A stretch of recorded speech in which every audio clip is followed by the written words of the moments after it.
Assalamualaikum warahmatullahi wabarakatuh. Kembali lagi bersama saya Nur Adinda Salsabila di video keempat saya untuk memenuhi tugas KKNDR berbasis sosial media gelombang pertama. Oke, jadi di video ketiga kemarin itu saya membahas tentang modal verb should. Nah, untuk video keempat kali ini saya ingin membahas sebuah topik lagi, dimana topik ini sepertinya juga sudah tidak asing lagi di telinga teman-teman. Jadi di video kali ini saya ingin membahas tentang kinds of adverb. Seperti yang kita ketahui bahwa adverb di dalam bahasa Inggris itu adalah kata keterangan. Nah, kata keterangan ini sendiri juga mempunyai banyak jenis. Nah, di video kali ini saya akan membahas tentang jenis-jenis tersebut, jenis-jenis adverb tersebut. There are 5 basic kinds of adverb. Yang pertama ada adverb of time, yang kedua ada adverb of place, yang ketiga ada adverb of manner, yang keempat ada adverb of degree, dan yang terakhir ada adverb of frequency. Oke, kita akan membahas satu persatu mulai dari adverb of time. Oke, adverb of time atau kata keterangan waktu digunakan untuk menyediakan informasi lebih lanjut tentang kapan kata kerja tersebut berlangsung. Nah, adverb of time ini biasanya ditempatkan di awal atau di akhir kalimat. Ketika sangat penting untuk mengekspresikan momen ketika sesuatu terjadi, kita bisa meletakkan adverb itu di awal kalimat. Oke, untuk contoh dari adverb of time sendiri itu ada banyak, ada never, lately, just, always, recently, so far, soon, sometimes, dan lain-lain. Jadi ketika kita ingin membuat sebuah kalimat, kita bisa menggunakan salah satu contoh tadi untuk memberikan kata keterangan waktu. Oke, di sini saya mempunyai sebuah contoh yang menggunakan adverb of time. Contohnya seperti ini. So far, we have found 12 grammar mistakes. So far, we have found 12 grammar mistakes. Oke, jadi di situ kata keterangan waktunya sudah tahu apa? Ya, jadi di situ saya menggunakan kata keterangan waktu so far dan saya letakkan di awal kalimat. Jadi so far we have found 12 grammar mistakes. Oke, yang kedua ada adverb of place. Adverb of place atau kata keterangan tempat ini digunakan untuk menggambarkan di mana kata kerja itu terjadi.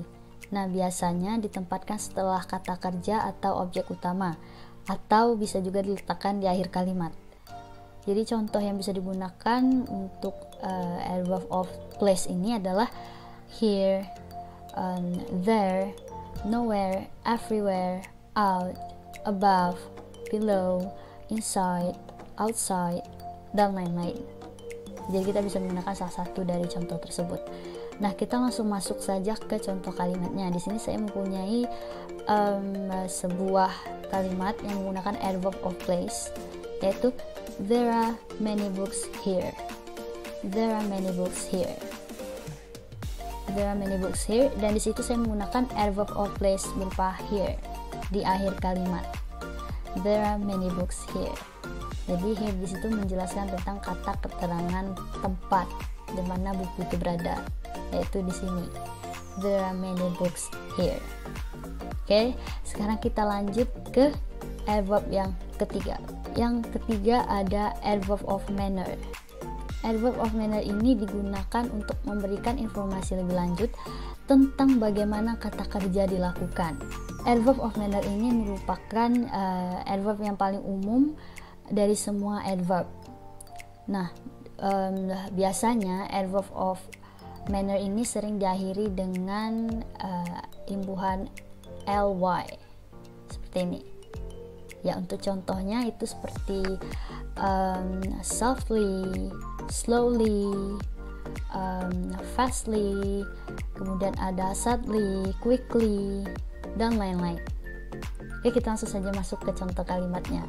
Oke, jadi contoh kalimatnya di sini adalah I always try to speak softly. I always try to speak softly.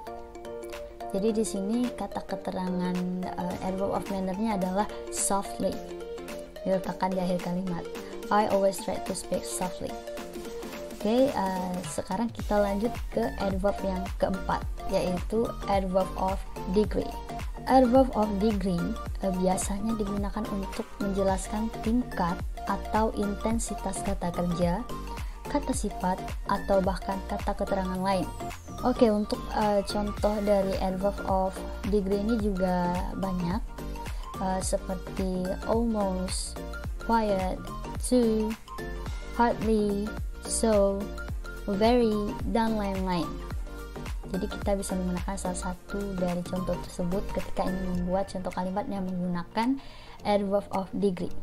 Di sini saya juga sudah mempunyai contoh yang menggunakan adverb of degree, yaitu I'm so excited to see the new James Bond movie.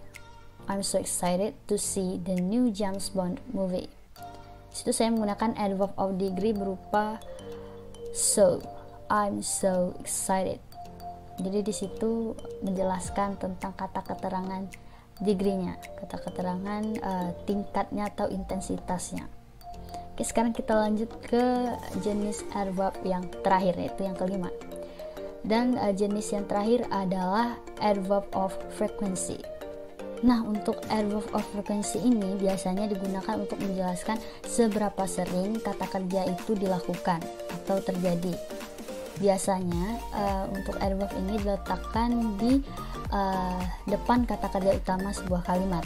Nah, untuk contohnya juga terdapat beberapa seperti never, always, sometimes, seldom, usually, dan lain-lain. Oke, untuk contoh kalimatnya seperti ini. They always go to the library every Monday. They always go to the library every Monday. Nah, di situ saya menggunakan adverb of frequency, yaitu always. Di situ menjelaskan tentang seberapa sering sih kata kerja itu terjadi, yaitu always. They always go to the library every Monday. Okay, we have already learned about 5 basic kinds of adverb. Jadi tadi kita sudah membahas tentang jenis-jenis adverb dan juga contoh-contoh kalimatnya. Nah, untuk video ini saya rasa cukup sampai di sini saja, dan juga semoga penjelasan saya tadi juga bermanfaat untuk teman-teman. Nah, karena materi tadi sudah selesai saya jelaskan, maka waktunya saya untuk mengakhiri video ini. Jadi cukup sekian untuk video keempat saya kali ini. Mohon dimaafkan apabila ada kesalahan dalam pengucapan ataupun penyampaian. Cukup sekian dari saya. Oh ya, jangan lupa buat teman-teman, buat yang belum subscribe, jangan lupa subscribe juga channel ini.